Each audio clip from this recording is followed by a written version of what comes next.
So we are here to talk about the VNFs and performance and scale and the new things that we are doing to evolve from the platform that we were on in the past and how we are bringing it to that level again.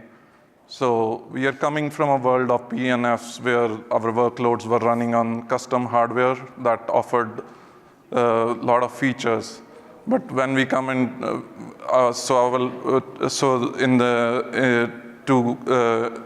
bring these services at scale and to meet the speed of today's world, we have to have solutions that can orchestrate these same features in the virtualized world, right? So we have done some work on that, and that's what we are showcasing here. And I have with me Manjeet from Intel, and I have Deepak from AT&T, and myself, Manish. So we'll be going over that. So our agenda is pretty simple today. We'll talk about where we are coming from the networking perspective, and what work we did specifically, and we'll then give you one use case, which is for TAP as a service that we implemented in this virtual world that can meet what we were doing in the PNF world, right? So where we are coming from. So in the virtual world, when we started with virtualizing the workloads, we have SR-IOV, where we can leverage the hardware that we used to leverage in PNFs. We can use PCI Express and share it with multiple virtual workloads, right? And when we want to get onto the scale, we integrated it with Neutron. We had the ML2 plugin, and we could orchestrate SRIOV workloads over the hypervisor. And then soon after that, there's a new community that come up, bringing the data plane development kit. It's a abstraction layer for the hardware. You can program queues, you can program buffers.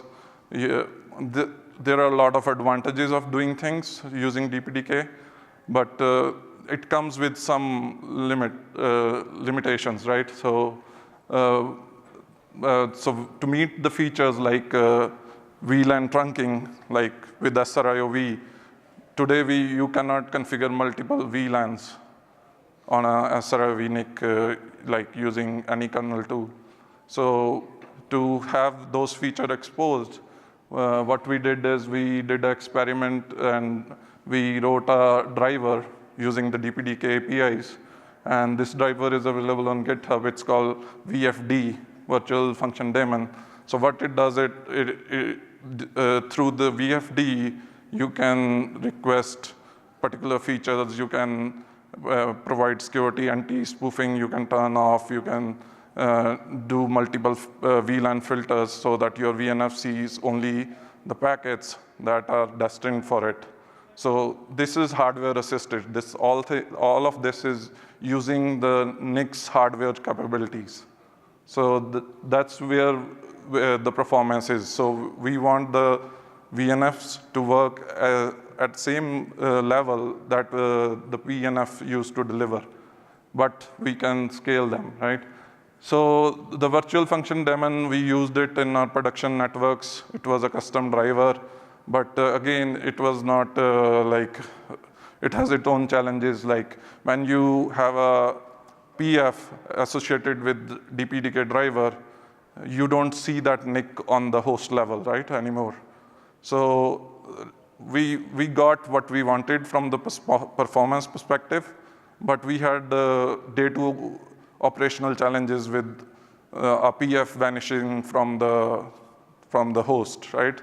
So to overcome that, we talked to the NIC vendors. We said, okay, we can achieve these functions, these features, writing our own custom driver. So why don't we go ahead? If we have to open source this, why don't we write a driver, a kernel driver that contains all these features, and that everybody in the community can use, and and can orchestrate, like you can integrate it with OpenStack and then you can leverage that.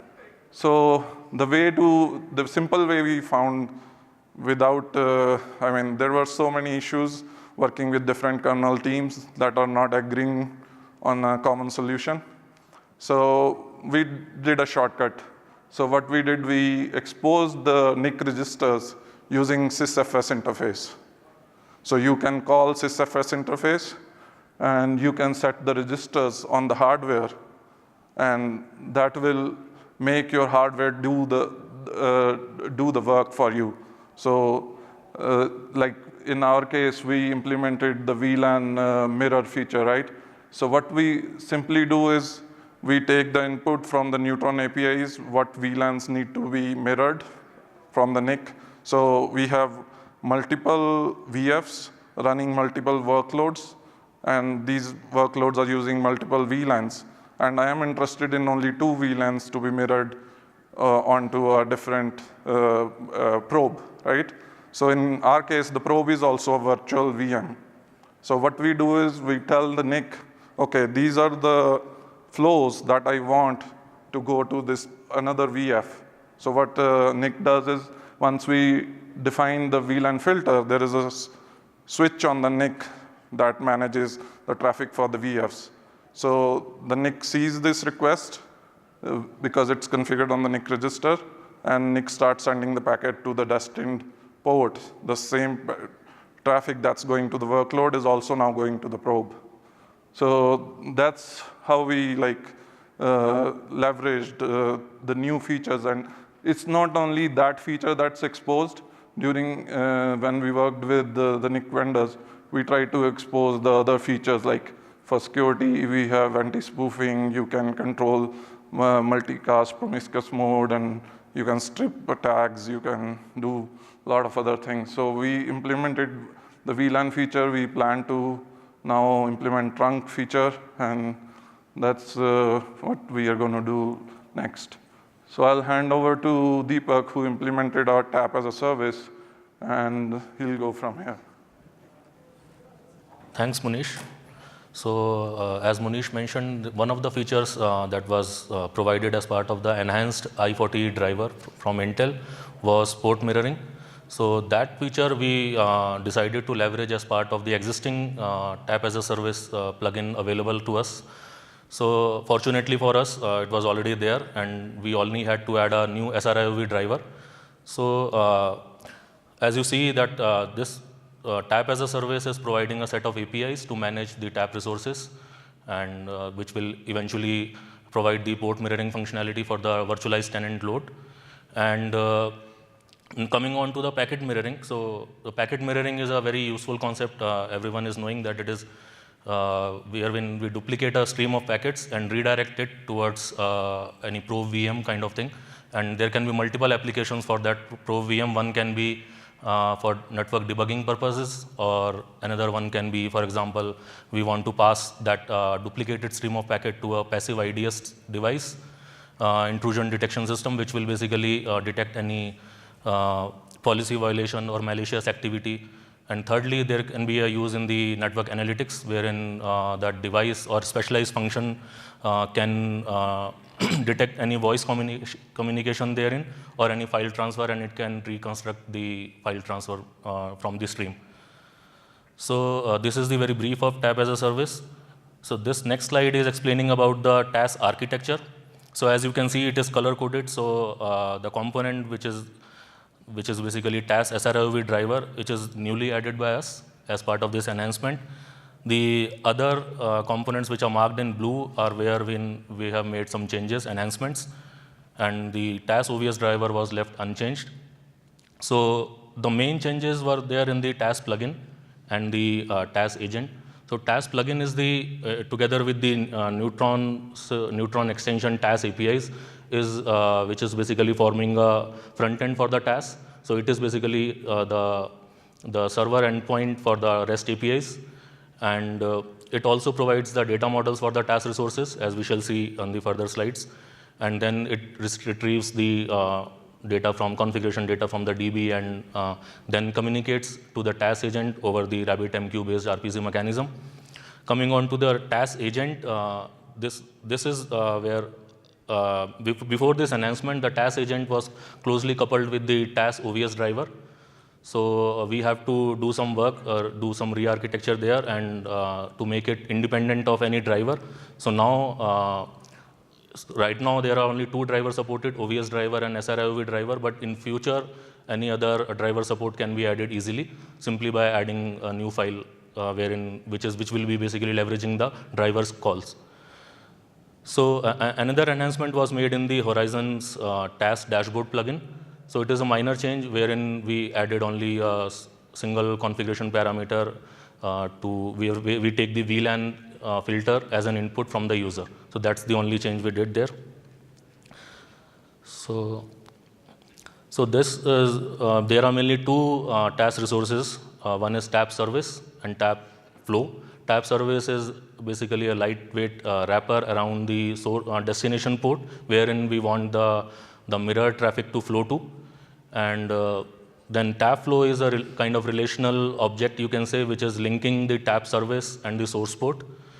And then, as you can see in the figure also, so there are two source VMs, and both of them are corresponding linked to a TAP flow each, and each of those TAP flows is terminating on a single TAP service, so that it is easier for the end user to have a single probe VM and have all the traffic coming from all the various source ports and analyze at a single point. So another key point to note is that the tenant isolation is an important aspect. To that, any port wherein we want to do the port mirroring should be belonging to that network which is owned by the tenant. So that is one restriction there.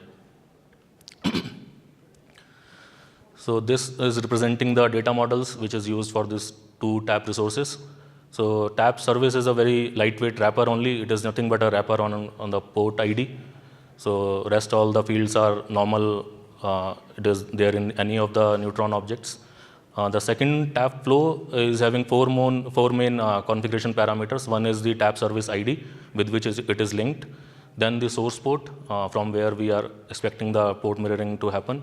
Then direction, it can be ingress, egress, or both. So right now for the SR-IOV driver, the underlying driver supports only the both directions. So even if whatever a user is providing is irrelevant, then VLAN filter is whatever VLAN we want to capture. So this figure is basically showing how the mirroring is actually happening in the NIC. So there are two NICs, P1, which is corresponding to PF1, and then P3, P1, PF2. And both of them are representing two NUMA zones. And each of the NIC is having a number of VFs configured, 64. And we have a probe VM, which is having two SR-IOV ports, each on one of the NICs, so that if we want to capture the traffic from any of the physical function, we can do so, because there is the NIC driver can support mirroring only within a NIC. So then we have a service VM. We have defined two kind of ports, ETH1 and ETH2. So ETH1 is basically simulating a trunk port kind of thing, which is allowing multiple VLANs to pass through it. And what that means is that it is actually a provider network of type flat, so that when actually within the VM we are creating sub interfaces and sending some traffic out, so it will allow all those VLANs to pass through it. While the second one is of type VLAN, provider network of type VLAN, which is mainly bound with the single VLAN ID. And A is representing the TAP flow, while 1 is representing a TAP service. So you can see in the lower part of that VLANs 163 and 172, which is a subset of whatever VLAN traffic the VM is generating or using. So it is a subset of that, what the operator wants to capture.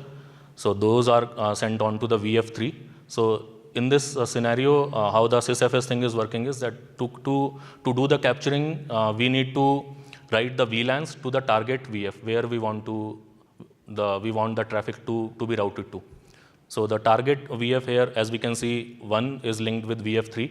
So that's why we are writing the register of VF3. and writing those VLAN 163 and 172 there.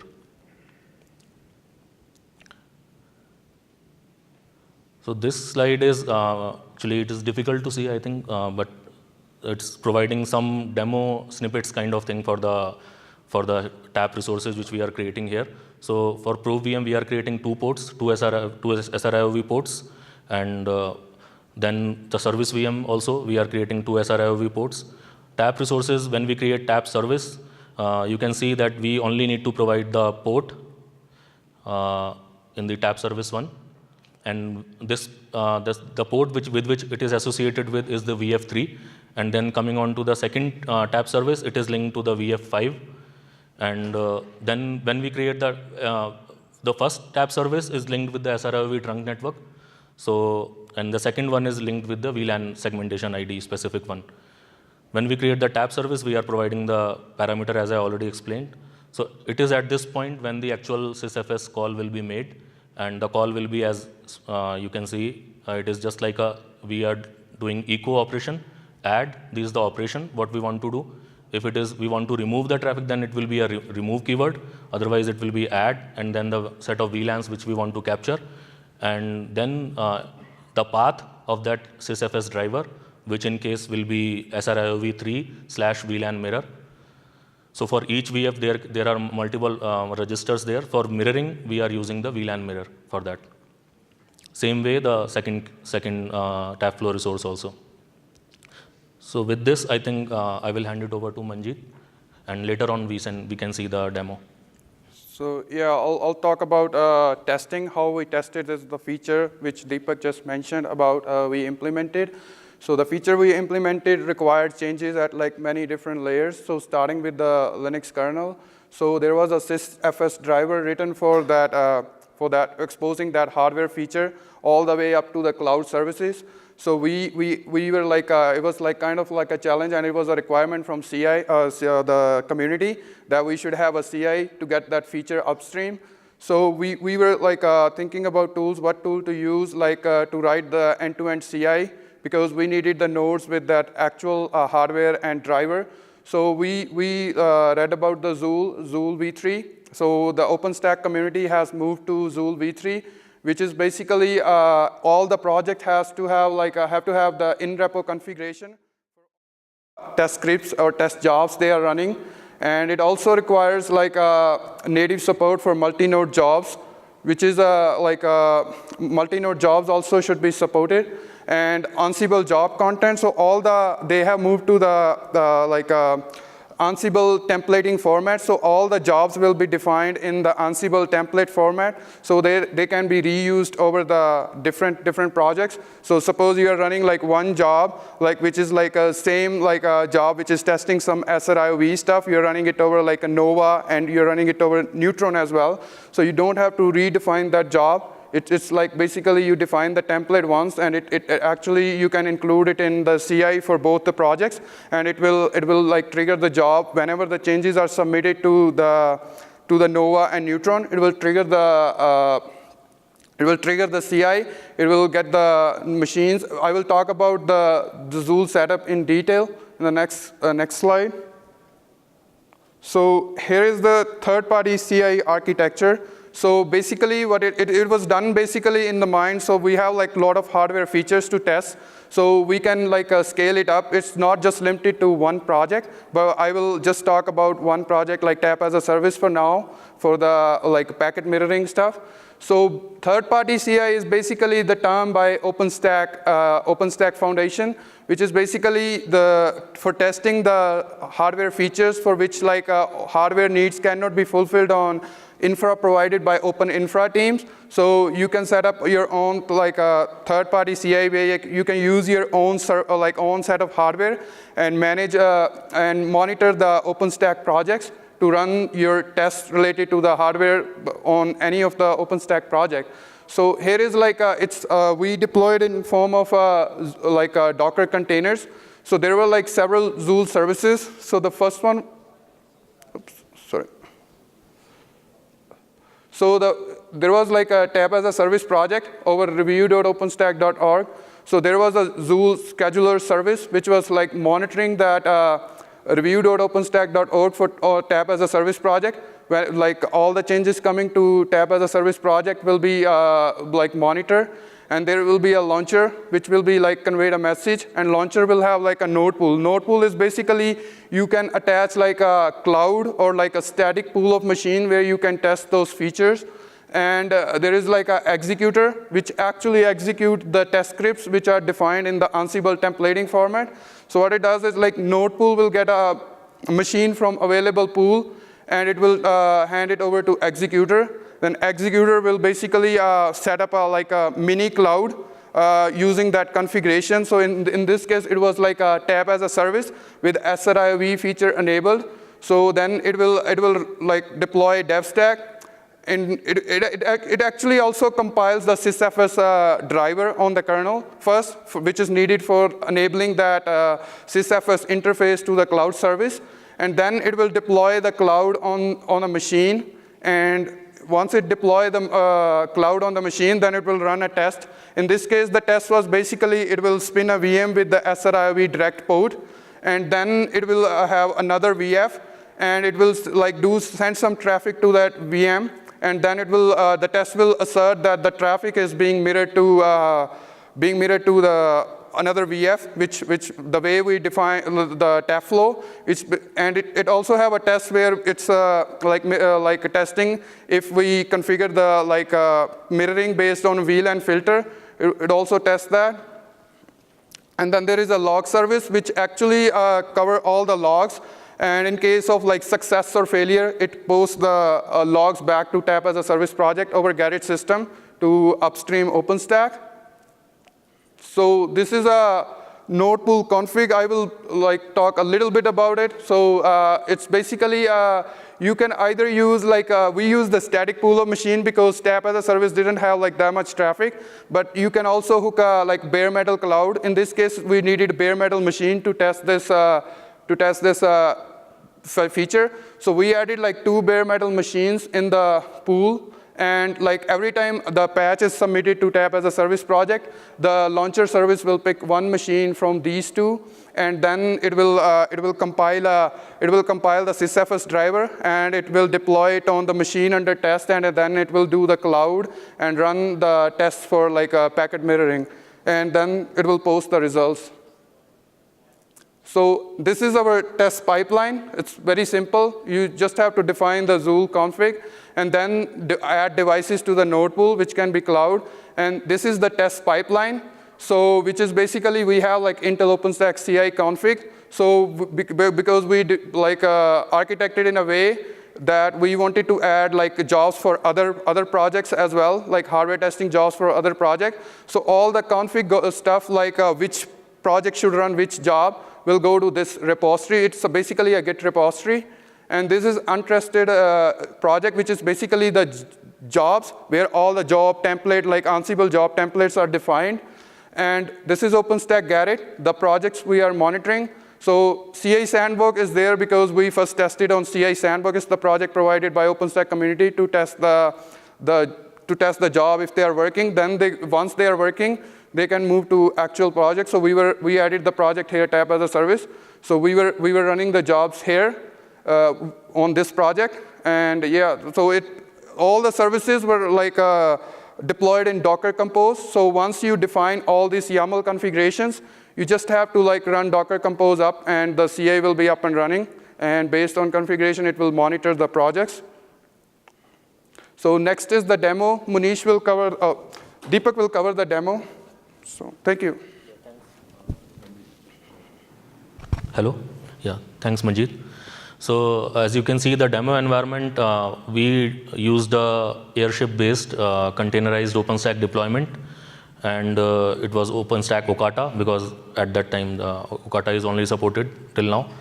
And then we did some enhancement to the Neutron Loki image. Neutron Loki image is not having any plugins as such, so we had to build up a new Loki image to have that TAP as a service plugin also as part of that image. And then same way, we have to build the Heat Loki images also, having the Python client having TAP resources changes, and then similarly for the Horizon. And this is showing the driver, the specific, we need the Intel i40 driver, so that this is open source also. You can follow this link, SourceForge link, to get to that. So next we will play a pre-recorded video.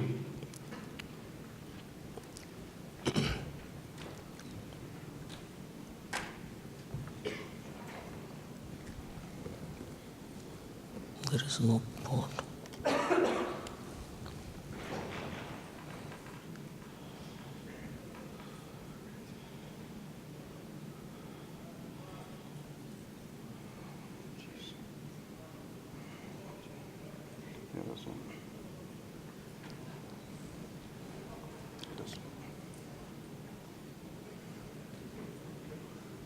Okay. So as you can see, the demo is we are having 3 VMs. One is the left VM, right VM, and then the port mirroring service VM, wherein the captured packet is being redirected to. From left to right, we are doing a ping operation. Then we have these 3 VMs, and these are the floating IPs through which we are accessing it. Then we will see what all interfaces are configured inside the VM and what all sub-interfaces are there. Then we will trigger a ping operation from left to right and also start a capture on the service VM. But at this point, there will be no packets seen because tap resources haven't been created yet. So next, we will create the tap service and then tap flow. We will create 2 tap flows. Second one is kind of dummy, just to show that there can be multiple tap flows associated with a single tap service. So, and then when we create the tap flow, we can see that the traffic mirroring is getting started. This line is bit misleading there. So at this time, we will check the sysfs contents, whether the VLAN IDs have been written to the correct sysfs register or not. And the way to do is that the port of the tap service VM, where that VF is existing on whichever compute host, we go to the SR-IOV agent of that particular compute host and then see there. And to get the register, the simplest way will be to check the logs of the SR-IOV pods, and we can get the exact path, because in the log writing it is written whenever it is doing any write operation to the sysfs. So then we will delete the tap flow and see that traffic mirroring is getting stopped. So this is the summary of the demo. Then next we will proceed further. Okay. So this showing there are 3 VMs. Each VM is having 2 ports. One is the SR-IOV port. Another one is just the OEM port, just to access it. And all the 3 VMs are having 2 ports. These are the 3 VM consoles which are open. This is the left VM. This is the service VM. This is the right VM. So each of the VM is having, if we see the interfaces, we are having 2 main interfaces. One is the SR-IOV interface, another one ONM port. Inside the SR-IOV port, we are creating further the sub-interfaces specific to those VLAN which we want to capture. For example, here we are creating 2 sub-interfaces for VLAN 161 and another one for VLAN 163. And as we shall see, when we create the tap flow, that tap flow VLAN filter will be having that VLAN 163. So that's how the traffic for that particular VLAN will start to be captured. So all the VMs are having similar ports.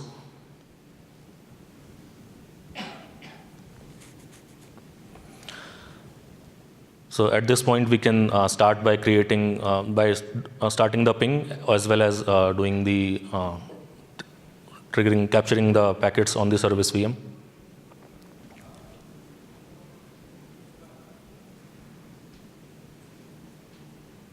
So this IP is the IP of that sub-interface, which is specifically configured for that VLAN. So that's how that specific VLAN tag traffic will be generated.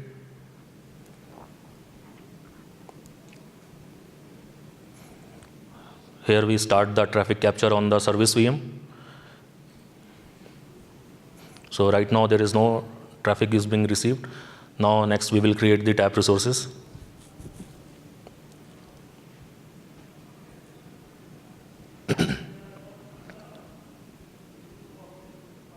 So these are the parameter. You can see only parameter which we need to provide is the destination port. So which is nothing but the SR-IOV port of that service VM.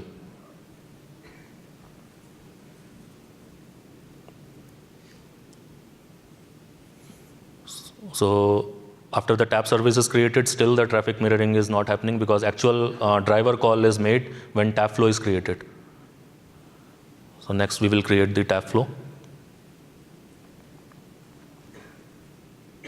So here we are providing 4 main parameters. One is the source port, trap service ID, VLAN filter, and direction is both. So as soon as we create this first tap flow, we see that the traffic flow is getting captured on the service VM, and this you can verify it that VLAN, it is tagged with VLAN ID 163. And if you see that SR-IOV port is of type trunk, that is the provider network flat, so that it is allowing all type of traffic, and inside the VM we are creating the sub interfaces to simulate that VLAN traffic.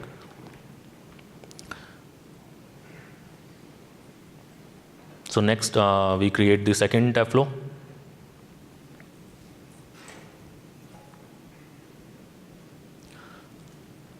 So both the VLAN filters are having this common 163 VLAN inside in there.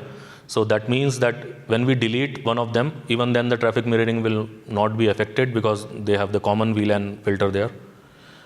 Now we can see what is the register just by checking these logs on that SR-IOV pod.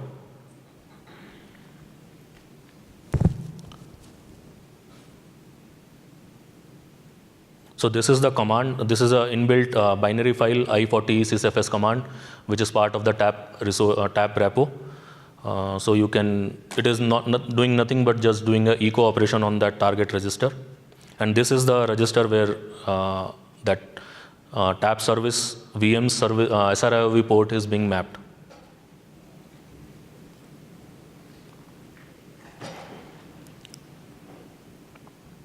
So when we see the content of this register, we will find that the VLAN IDs are combined from both the tap flows.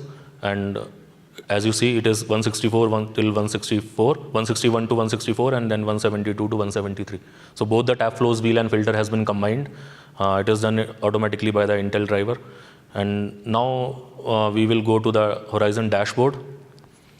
There is a new panel in the network under the network head for the tap resources where you can see tap services.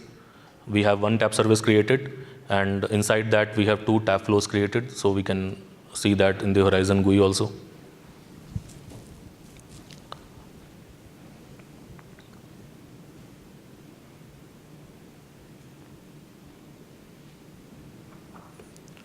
Okay. So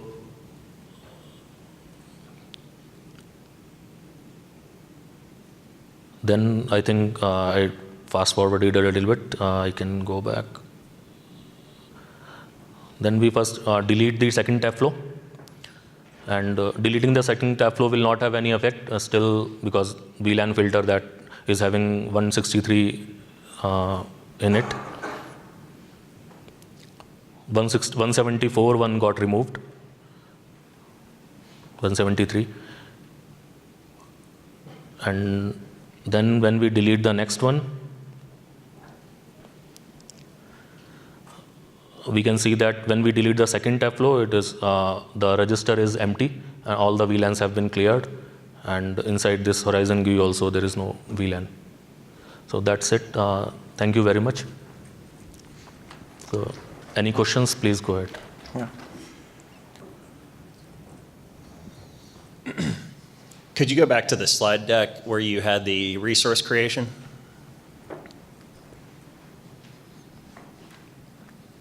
Had the YAML on the left and some details on the right. Yeah. Demo one. It got hanged. Okay. This one? Yeah, the eye chart. You passed it, I think. Yeah, this one. There you go. So if I understand this correctly, if I'm deploying, let's say, a few hundred edge compute nodes, and one of the VNFs I wanted to spin up was an edge traffic analysis app, so naturally I want the port mirrors to be out there. Nothing changes about how I normally go about provisioning SRIOV on the host. I'm still doing the normal number of VFs per PF the same way. Nothing changed because you changed the driver. Yes. I'm still doing the ML2 driver file configuration, the any files the same way. Same way. Right. I'm creating those provider networks out there on the local host config. Same sysadmin. Yes. This is all additive. So if I'm using Ironic or my own, Ansible style, Chef style file configuration system for the sysadmin layer, this is additive to that. Nothing special needed out of the box. Only thing is the driver is upgraded one. The I40E is going to get replaced as I deploy my recipe to upgrade that box anyways as part of the driver push. And for the sysadmin piece, OpenStack Helm already support that. Yes. Deploying the driver. Yes. And it even have the capability. So let's say we are still working with Intel on new capabilities, and tomorrow we want to update the driver.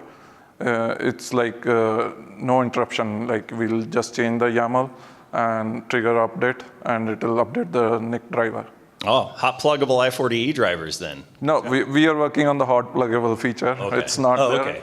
But, oh, no, that's cool, but from the system administrator point of view, the driver updates are seamless. Like they don't need to do anything. They don't need to go to the host and do any touching the host. So ironic for the win again. This just adds to that, allows you to push stuff out to the edge and do your taps wherever the heck you've got SRIOV. Yeah, the biggest advantage we got is there are like only two ways to mirror right now, right? One is you can mirror on the switch. Since this is SRIOV, you can mirror from the port to port. That eats up your switch bandwidth. Yep. Or the second way is to mirror by software using the software layer. The vSwitch. Yeah, but software layer had like 70% hit on the performance. So if you are getting 10 gig, you will only get 3 gig if you do it at the software layer.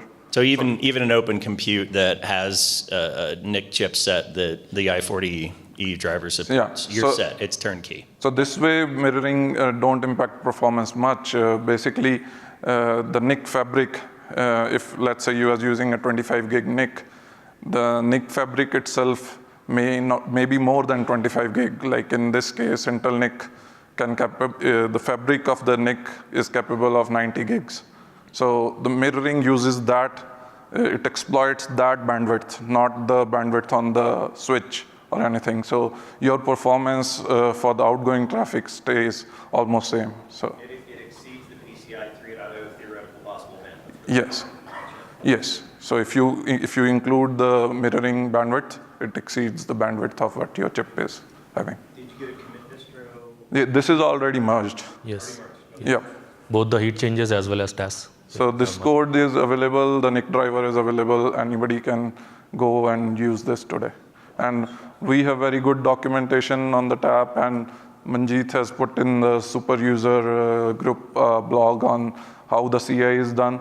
So the main thing we wanted to do is like the features that we added for the custom driver, right? We want community to continue the work on that. We already developed a CI that will take care of your testing on that specific hardware. You don't need to worry arranging the hardware, right? The third-party CI will kick a job. Your testing on that particular NIC will be tested.